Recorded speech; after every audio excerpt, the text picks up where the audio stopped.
En nuestro aniversario de boda, mi cruel suegra de repente me acusó de robar su reloj de oro de $20.000. Frente a todos, ella gritó: «Tú eres la ladrona». Mi marido inmediatamente detuvo la celebración y exigió que le devolviera el reloj. Cuando dije que no lo había tomado, él perdió los estribos y me dio un puñetazo en la nariz tan fuerte que caí al suelo y resulté herida. Pero lo que sucedió después, nunca se lo vieron venir. Me llamo Aria Bennett y tengo 29 años. Lo que se suponía que iba a ser una celebración de amor y compromiso se convirtió en la noche más humillante de mi vida. Era nuestro primer aniversario de boda y había planeado recordarlo para siempre, por la alegría, por las risas, por todo lo bueno que venía con el amor. Pero en cambio, todo se vino abajo. Estábamos organizando una gran fiesta en nuestra casa en Willowdale, una pequeña ciudad encantadora donde crecí. Había heredado esta casa de mis padres y guardaba todos mis recuerdos más preciados. Mi esposo, Caleb, tenía 31 años, un hombre que una vez creí que era amable, paciente y leal. Trabajaba como consultor inmobiliario, y cuando nos casamos, realmente pensé que había encontrado mi para siempre. La casa estaba decorada hermosamente esa noche. Las luces brillaban a lo largo de las paredes. La música sonaba suavemente de fondo y las risas resonaban en cada esquina. Nuestros amigos, colegas y familiares extendidos estaban reunidos en el comedor, levantando sus copas y haciéndolas chocar en brindis. Incluso Marilyn, la madre de Caleb, estaba allí, sus características perlas y su costoso perfume recordándoles a todos su estatus. Era una propietaria jubilada de una boutique de moda conocida por su elegancia y su comportamiento glacial. Al principio, la noche transcurrió sin problemas. Pero a medida que avanzaba la noche, noté que la sonrisa de Marilyn se volvía más afilada, más forzada. Sus ojos me seguían por toda la habitación y sus conversaciones estaban llenas de sutiles indirectas. Lo ignoré. Me recordé a mí misma que esta era mi celebración. Entonces llegó el momento que nunca olvidaré. Marilyn se levantó durante la cena, golpeó su copa con su anillo y exigió la atención de la habitación. «Tengo algo importante que decir», declaró, su voz tranquila pero pesada. Todos se volvieron hacia ella. Caleb parecía confundido. Yo la miré perpleja. Ella levantó su muñeca desnuda, mostrando la leve marca de bronceado donde una vez había estado su lujoso reloj de oro. «Mi reloj», dijo lentamente, «una reliquia familiar que vale miles, ha desaparecido. Y la última persona cerca de mi habitación fue Aria». Mi corazón se hundió. La miré fijamente, en shock. «No», tartamudeé, «no sé de qué estás hablando». «No he estado cerca». «No mientas», espetó, su compostura resquebrajándose. «Siempre has envidiado el estilo de vida de nuestra familia. Admítelo, lo robaste». La habitación se quedó en silencio. Los ojos se volvieron hacia mí. Caleb se levantó y lo miré en busca de apoyo. En cambio, gritó, «Aria, si lo tomaste, devuélvelo». «No empeores esto». «No tomé nada», lloré. «¿Cómo puedes creer esto?». Y entonces, antes de que pudiera decir otra palabra, me golpeó en la cara. Los jadeos llenaron la habitación. Tropecé hacia atrás, agarrándome la mejilla, humillada y aturdida. «Llamaré a la policía», dijo Caleb fríamente. Minutos después, me sacaron de mi propia casa esposada, con la cara ardiendo de dolor, mi alma destrozada por la traición. Marilyn sonrió. Caleb se mantuvo erguido, y la gente a la que había dado la bienvenida a mi hogar miró hacia otro lado. Pero lo que no sabían era que volvería, y no volvería con las manos vacías. El viaje en la parte trasera del coche de policía se sintió irreal. Mis manos estaban esposadas, mi mejilla aún me dolía por la bofetada de Caleb, y apenas podía ver a través de las lágrimas que nublaban mi visión. Nunca me había sentido tan humillada, tan completamente desechada. Las luces rojas y azules parpadeantes se reflejaban en las ventanas del coche, cada pulso me recordaba que mi vida, todo en lo que había creído, acababa de hacerse añicos.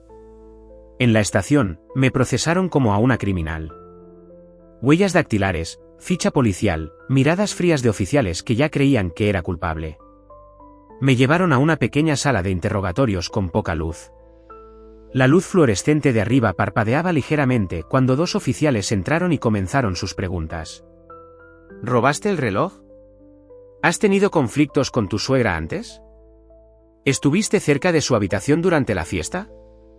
Repetí mi verdad una y otra vez. No, no tomé nada. No tengo idea de dónde está el reloj. Pero no me creyeron. Podía escucharlo en sus voces, verlo en sus ojos. Pensaban que solo era otra mujer celosa que quería probar el lujo. Un oficial incluso suspiró ruidosamente cuando pedí un vaso de agua. Revisaron mi bolso, mi ropa, incluso mis zapatos. No encontraron nada porque no había nada que encontrar. Pasaron horas antes de que finalmente me dejaran ir. No hay pruebas suficientes, murmuraron. Pero el daño ya estaba hecho. Mi reputación, mi dignidad, mi sentido de pertenencia, todo había sido arrebatado. Eran las 4 de la madrugada cuando salí de esa estación. Estaba sola bajo las farolas de Willowdale, agarrando mi abrigo con fuerza a mi alrededor, sin saber a dónde ir. No podía regresar a mi casa, la casa que había heredado, la que Caleb y Marilyn ahora afirmaban como suya. De alguna manera, durante nuestro matrimonio, habían manipulado el papeleo, torciendo la ley en algo que no reconocía. Todo mientras confiaba en ellos. Todo mientras creía que el amor me protegía. Encontré un motel barato en las afueras de la ciudad. Olía a lejía y polvo, pero no me importaba. Me derrumbé en la cama desgastada, miré el techo agrietado y, por primera vez esa noche, me permití derrumbarme por completo. Mi teléfono vibraba con mensajes y llamadas perdidas. Amigos, parientes lejanos, vecinos, ninguno de ellos preguntó si estaba bien. Todos querían lo mismo, la historia, chismes envueltos en falsa preocupación. Los ignoré a todos. Estaba exhausta, emocional, física, mentalmente. Pero debajo de ese agotamiento, algo más comenzó a surgir, rabia. Me lo habían quitado todo, pero no iba a dejar que ganaran. A la mañana siguiente, me senté en el borde de la cama del motel, mirándome en el espejo roto. Mi cara estaba pálida, mis ojos hinchados y la marca roja de la bofetada de Caleb todavía ardía en mi mejilla. No reconocía a la mujer que me devolvía la mirada. Pero debajo de los moretones y el dolor, algo había cambiado. No solo estaba rota, estaba enojada. Había confiado en Caleb. Había dado la bienvenida a su madre en mi casa. Me había esforzado al máximo tratando de mantener la paz, de ser la buena esposa, la amable nuera. ¿Y qué obtuve? Humillación pública, traición, falta de vivienda. Y luego, como si el universo quisiera burlarse aún más de mí, recibí un aviso de desalojo. Miré el documento con incredulidad. La casa, mi casa, la que me dejaron mis padres, ahora estaba legalmente a nombre de Caleb. Había utilizado nuestro matrimonio para transferir silenciosamente la propiedad, explotando mi confianza y amor como un depredador. Arrugué el aviso en mis manos. Ese fue mi punto de quiebre. La Aria que una vez quiso mantener la paz, que trató de ver lo bueno en todos, se había ido. Una nueva Aria estaba surgiendo, una que se negaba a ser una víctima. Reuní la poca energía que me quedaba y regresé a la estación de policía. No como sospechosa esta vez, sino como alguien lista para contraatacar. Pedí hablar con alguien sobre la presentación de una denuncia formal. El oficial en el escritorio me dio una mirada cansada, claramente asumiendo que esto era solo un problema doméstico.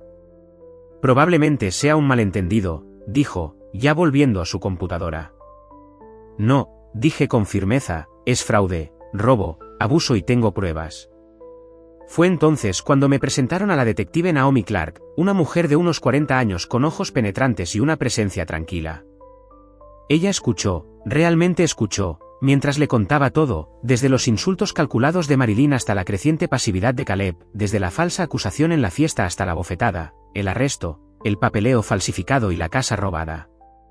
Sé que parece mucho, dije, mi voz temblando, pero todo es verdad. Me lo han quitado todo. Naomi no me despidió. Asintió lentamente, su voz firme. Suenan inteligentes, pero las personas inteligentes dejan rastros. Los encontraremos. Por primera vez en días, sentí algo más que desesperación, esperanza. Abrimos un caso. La detective Naomi Clark no perdió el tiempo. A la mañana siguiente, me llamó para una declaración formal. Me senté frente a ella en una pequeña oficina tranquila con un bloc de notas en mi regazo y mis manos aún temblorosas. Pero esta vez no tenía miedo. Estaba lista. Le conté todo, fechas, conversaciones, detalles financieros, momentos que una vez se sintieron demasiado pequeños para importar pero que ahora revelaban un patrón más grande. Naomi hizo preguntas reflexivas, nunca me apresuró y tomó notas meticulosas. Cuando mencioné que el nombre de Caleb se agregó a la escritura de la casa poco después de nuestra boda, sus ojos se entrecerraron ligeramente. ¿Todavía tiene el papeleo original?, preguntó. Sí, dije, asintiendo. El testamento de mis padres, la escritura, los documentos bancarios. Los guardé todos en una caja de seguridad ignífuga. ¿Dónde está la caja de seguridad ahora?, dudé. Estaba en el armario del dormitorio. Caleb debe haberla tomado. Naomi escribió una nota y me aseguró que lo investigarían. Los días siguientes fueron lentos pero constantes. Naomi asignó un pequeño equipo para comenzar a recopilar evidencia, extraer mis registros financieros, verificar las transferencias de propiedad y revisar la actividad bancaria de Caleb. Entregué cada mensaje de texto, correo electrónico y recibo que pude encontrar. Al mismo tiempo, traté de reconstruir cierta estabilidad. Todavía me estaba quedando en el motel, la habitación 112, que se había convertido en mi pequeño refugio de la tormenta. La mujer que dirigía el lugar, Elsie, era un alma bondadosa de unos 60 años con rizos plateados y una voz ronca por años de fumar. Me traía café todas las mañanas sin preguntar y siempre dejaba una comida caliente en mi puerta cuando sabía que no había comido. No les debes tus lágrimas, niña, me dijo una noche, sentada a mi lado en un pequeño banco frente a mi habitación. Lo que te hicieron, eso no es amor, eso es veneno. Su amabilidad me mantuvo unida más de lo que ella sabía. 2 semanas después de la investigación, Naomi me llamó con una chispa de emoción en su voz. Aria, dijo mientras me sentaba frente a ella nuevamente, encontramos algo. Deslizó una carpeta hacia mí. Dentro había registros que mostraban que Caleb había abierto una cuenta fiduciaria secreta a su nombre solo semanas después de que nos casáramos. Miles de dólares, dinero de mi herencia, habían sido canalizados hacia ella lenta y cuidadosamente con el tiempo. Las transferencias estaban disfrazadas de gastos de rutina, renovaciones de la casa, pagos de seguros, mantenimiento, pero todo conducía directamente a él. Miré los papeles, mi estómago se retorcía. Me sentí traicionada de nuevo. El hombre con el que había compartido una cama, en quien había confiado mi corazón, me había estado robando a plena vista. Naomi me miró con una mirada fija. Esta es una prueba sólida. Demuestra la intención. No solo estaba siendo pasivo. Era cómplice. Y estamos investigando más a fondo la participación de Marilyn. Tengo la sensación de que ella es la arquitecta detrás de todo esto. Asentí lentamente, la ira ardiendo debajo de mis costillas. Quiero evitar que vendan la casa. ¿Podemos hacer eso? Naomi me dio una media sonrisa. Ya estamos en ello. Presentamos una orden judicial de emergencia. No pueden tocar esa propiedad ahora. No hasta que terminemos este caso. Fue la primera victoria real. Pero sabía que la lucha no había terminado. Apenas había comenzado a recuperar mi vida. A medida que la investigación ganaba impulso, también lo hacía mi resolución. Cada mañana me despertaba, me servía una taza de café del motel y me recordaba a mí misma, no ganarán. La detective Naomi Clark me mantuvo informada en cada paso del camino. Fue metódica, paciente e implacable. Unos días después de congelar la venta de la casa, me llamó nuevamente. Esta vez su tono tenía peso. Aria, dijo, deslizando un correo electrónico impreso sobre el escritorio, acabamos de encontrar oro. Me incliné y escaneé la página. Mi corazón se hundió al leer la línea del asunto, pasos para asegurar la propiedad total. Era un correo electrónico que Marilyn le había enviado a Caleb apenas unas semanas antes de nuestro aniversario. En él, detallaba cómo manipularme para que transfiriera activos, qué mentiras decir e incluso cómo usar la fiesta como una distracción perfecta si las cosas se ponían difíciles. Embriágala si es necesario, decía una línea, haz que firme el papeleo mientras está emocional. Miré las palabras, atónita. Todos esos momentos que había ignorado. Sus comentarios sarcásticos. La repentina insistencia de Caleb en actualizar las cuentas conjuntas. La presión para confiar ciegamente. Habían sido parte de un plan. Una traición premeditada. Naomi se recostó en su silla, observándome procesar el peso de esto. Esto va mucho más allá del fraude. Esto es abuso emocional calculado. Ella lo entrenó en cada movimiento. Las lágrimas brotaron en mis ojos, pero no las dejé caer. No le daría a Marilyn la satisfacción, ni siquiera en la memoria. ¿Podemos usar esto en la corte?, pregunté en voz baja. Absolutamente, respondió Naomi. Esto es condenatorio. La oficina del fiscal de distrito está preparando cargos formales contra ambos. Vamos a recuperar tu casa, tu dinero y tu nombre. Por primera vez le creí. En las semanas que siguieron, comencé a sentirme como yo misma nuevamente. No la mujer ingenua aferrada a un matrimonio roto, sino la mujer que lo había sobrevivido. Comencé a ayudar a Naomi y a su equipo organizando cada documento que me quedaba, enumerando detalles de cada conversación que una vez pareció irrelevante, pequeñas piezas que ahora sumaban una imagen completa de manipulación y codicia. Elsie, la gerente del motel, se convirtió en familia durante ese tiempo. Incluso me tomó una foto una tarde y la colocó en el tablón de anuncios detrás de la recepción. La mujer más fuerte que conozco, dijo con orgullo. Sonreí entre lágrimas, no porque estuviera rota, sino porque alguien finalmente me vio por quien realmente era. Entonces, una noche, justo cuando el sol se hundía debajo de los árboles fuera de la habitación 112, Naomi volvió a llamar. Aria, dijo, su voz seria, intentaron poner la casa a nombre de una identidad falsa. Marilyn usó una identidad falsa y contrató a un agente privado para evitar la orden judicial. Si no lo hubiéramos señalado a tiempo, la propiedad podría haberse vendido en el extranjero. Mi sangre se heló. Estaban desesperados, peligrosos, pero Naomi ya estaba un paso adelante. Los tenemos por intento de fraude, obstrucción y falsificación de identidad. Con los cargos de robo y abuso, este caso ahora es hermético. Me quedé callada, dejando que todo se hundiera. ¿Estás lista para llevarlos a la corte?, preguntó. No dudé. Sí, nunca he estado más lista. El día del juicio llegó antes de lo que esperaba. Estaba parada frente al Palacio de Justicia del Condado de Willowdale, vestida con un traje azul marino simple, con el corazón latiendo debajo de mis costillas. El cielo estaba gris y una brisa fresca barrió los árboles que bordeaban los escalones del Palacio de Justicia. Se sentía como la calma antes de una tormenta, una para la que me había estado preparando, una en la que estaba lista para entrar. La detective Naomi Clark me recibió en las puertas. Ella me dio un firme asentimiento y una sonrisa tranquilizadora. Lo harás genial, dijo. No eres tú la que está siendo juzgada aquí. Ellos lo están. Dentro de la sala del tribunal, todo todavía estaba demasiado silencioso. El murmullo de los abogados y el movimiento de papeles llenaron el espacio, pero para mí sonaba distante. Mis ojos escanearon la habitación hasta que se posaron en Caleb y Marilyn, sentados juntos en la mesa de la defensa. Marilyn estaba compuesta como siempre, vestida con un vestido negro a medida con perlas en el cuello. Pero esta vez su sonrisa se había ido. Caleb parecía pálido e incómodo, jugando con sus gemelos, evitando mi mirada. Respiré hondo y me senté junto a Naomi, la fiscal de distrito asignada al caso, Rachel Marks, una mujer feroz, segura de sí misma con una voluntad de hierro y una mente legal brillante. Ella asintió con la cabeza y susurró, «Vamos a derribarlos». El juicio comenzó. Rachel comenzó con una declaración poderosa. Este caso no se trata de un malentendido.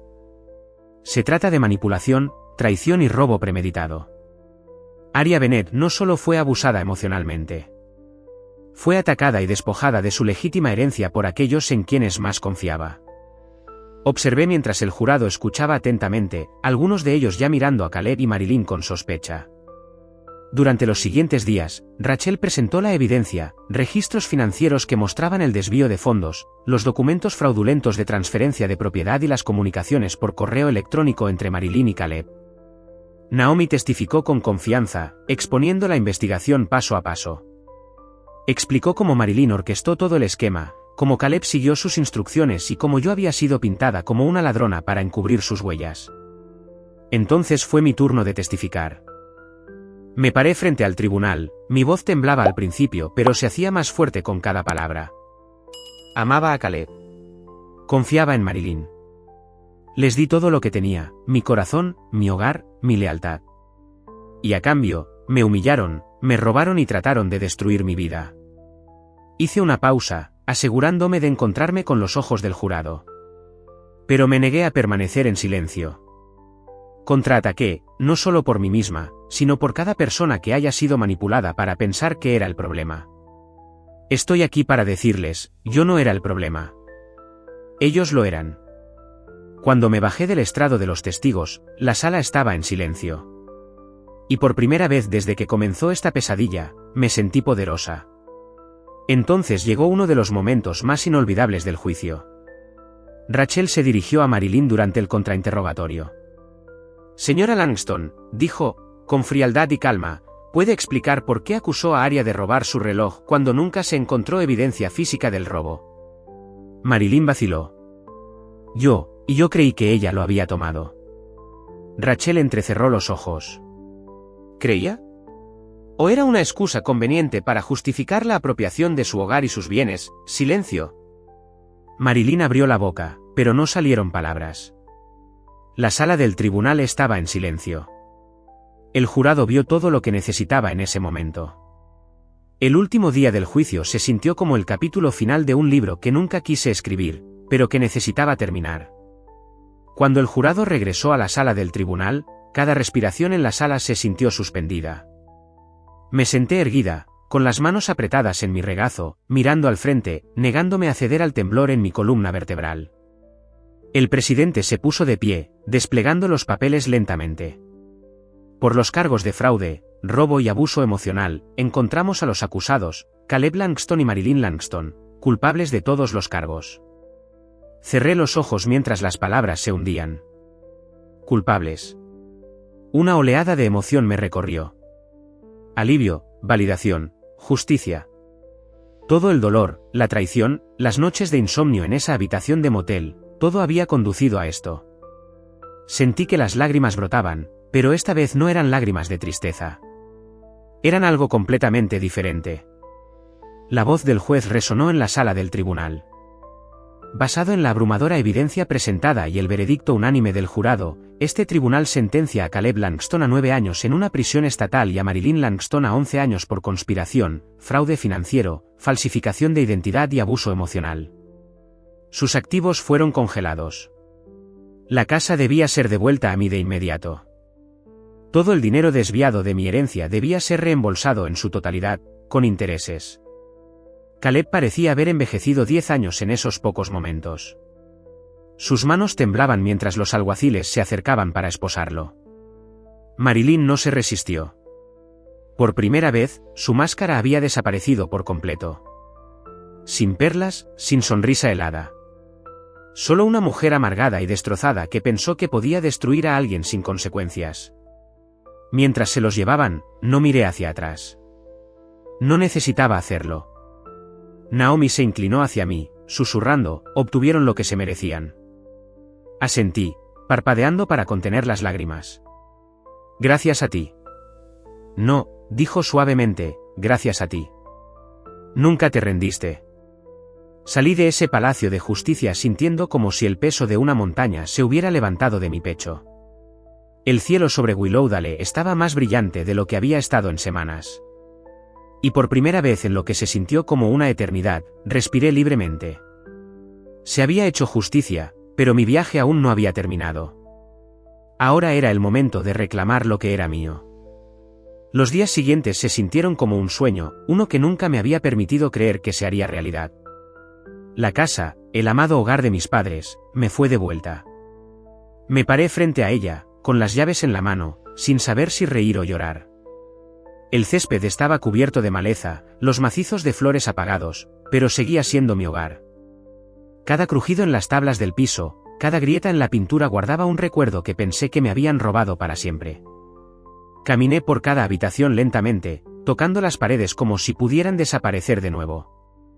Los muebles adornados de Marilyn se habían ido. Las mejoras de Caleb eliminadas. La casa estaba tranquila, vacía, pero finalmente se sentía como mía otra vez. Lo primero que hice fue redecorar, no para borrar el pasado, sino para darle nueva vida. Pinté las paredes con suaves tonos tierra, reemplacé las cortinas con lino cálido y llené cada esquina con cosas que amaba, libros, plantas, fotografías de mis padres. Fue curativo, una pincelada a la vez. Contraté a un nuevo asesor financiero para que me ayudara a clasificar lo que quedaba de mi herencia. Gracias a la orden judicial, cada centavo que Caleb había robado estaba siendo devuelto, lenta pero seguramente. Mis ahorros estaban siendo restaurados, mis cuentas descongeladas. Pero más que el dinero, lo que reclamé fue mi independencia. Elsie, la amable gerente del motel que me había cuidado como a una familia, vino una tarde a tomar el té. Nos sentamos en el jardín a la sombra del viejo roble, bebiendo té y viendo el viento jugar con las hojas. Lo hiciste, cariño, dijo, sonriendo con esa calidez familiar. Recuperaste tu vida. Asentí, tomándola de la mano suavemente. Nunca podría haberlo hecho sin gente como tú y Naomi. Ella negó con la cabeza. Tú hiciste la parte difícil. Lo sobreviviste y saliste más fuerte. Tenía razón. No era la misma mujer que había salido de esa casa esposada. No era la mujer que le había rogado a su marido que le creyera, que había sido abofeteada frente a una multitud y silenciada con humillación. Ahora era alguien nuevo. Pasaron los meses y poco a poco, la vida comenzó a sentirse normal otra vez. Pero no era la vieja versión de lo normal. Era algo mejor, algo que estaba construyendo para mí desde cero. Siempre me había apasionado el diseño de interiores, un pasatiempo que aprendí de mi madre. Así que decidí convertir esa pasión en una profesión. Lancé un pequeño negocio independiente de decoración del hogar, ofreciendo cambios de imagen personalizados de habitaciones y planes de diseño económicos. Al principio, acepté pequeños proyectos, amigos de amigos, referencias locales. Pero la voz se corrió rápidamente. Al final de ese primer mes, tenía 5 clientes activos y una lista de espera. El trabajo se convirtió en mi terapia. Me dio un propósito, una razón para levantarme cada mañana. Me recordó que era capaz, no solo de sobrevivir, sino de prosperar. La detective Naomi Clark llamaba ocasionalmente para ver cómo estaba. Solo quería ver cómo estás, decía, pero su voz siempre transmitía orgullo, como una hermana mayor animándome en silencio en el fondo. Un día le agradecí de nuevo. No solo me ayudaste a ganar un caso, le dije. Me ayudaste a encontrarme de nuevo. Ella se rió suavemente. Hiciste eso por tu cuenta. Solo te di la linterna. La curación emocional fue más lenta. Algunas noches me despertaba empapada en sudor. Destellos de esa noche, de la traición de Caleb, de la sonrisa maliciosa de Marilyn, todavía parpadeando en las esquinas de mi mente. Pero esos momentos comenzaron a desvanecerse con el tiempo, reemplazados por mañanas tranquilas en el jardín, risas durante la cena con Elsie y la alegría de ver la cara de un cliente iluminarse ante un proyecto terminado. Una tarde, mientras organizaba el ático, encontré una vieja foto metida dentro de una caja polvorienta. Éramos Caleb y yo de nuestra luna de miel. Estábamos sonriendo, con los brazos entrelazados, ajenos a todo el caos que se avecinaba. La miré fijamente durante mucho tiempo y luego, sin dudarlo, la partí por la mitad. No había tristeza, ni arrepentimiento, solo paz. Ese capítulo había terminado por completo. Una noche, unos 6 meses después de que terminara el juicio, estaba parada en el patio trasero de mi casa recuperada, rodeada de personas que se habían convertido en mi familia elegida. La cálida brisa de Willowdale susurraba entre los árboles. Una música suave sonaba desde los altavoces que había instalado cerca del patio. Linternas de papel se balanceaban sobre nosotros, proyectando un suave brillo dorado sobre el jardín. No era extravagante. No necesitaba serlo. Era real, simple, mío. Solo había invitado a algunas personas, Elsie, por supuesto, y su esposo Harold, un par de mis nuevos clientes de diseño que se habían convertido en amigos cercanos, y la detective Naomi Clark, quien apareció en jeans y un cardigan, sosteniendo una botella de sidra espumosa y una sonrisa rara y fácil. «Has hecho algo hermoso aquí», dijo Naomi mientras miraba alrededor del jardín. Sonreí, apartando un rizo detrás de mi oreja. «No solo la casa», respondí, «mi vida. A medida que avanzaba la noche, la risa brotaba de cada esquina. La gente bailaba, contaba historias y brindaba por nuevos comienzos. Me paré al borde de todo por un momento, simplemente absorbiéndolo todo. Hace 6 meses, me habían sacado de esta misma casa esposada, avergonzada y abandonada. Ahora, estaba de pie erguida, orgullosa y rodeada de calidez. Más tarde esa noche, cuando los invitados se fueron y las estrellas cubrieron el cielo, me senté sola en los escalones traseros, bebiendo el resto de mi sidra. Miré al cielo y susurré, gracias, mamá y papá. La conservé. Conservé la casa. Conservé mi nombre. Y finalmente estoy bien. No era la vida que había imaginado cuando le dije sí, acepto a Caleb, pero era mucho mejor. Había encontrado una fuerza que no sabía que tenía. Había reconstruido todo lo que intentaron destruir. Y lo había hecho en mis propios términos. Esta era mi historia. Y aunque el capítulo con Caleb y Marilyn había terminado, el resto del libro todavía lo estaba escribiendo yo. Soy Aria Bennett y soy libre. Gracias por ver la poderosa historia de coraje y justicia de Aria. Si su viaje te inspiró, no olvides darle me gusta al vídeo, dejar un comentario y suscribirte al canal para obtener más historias como esta.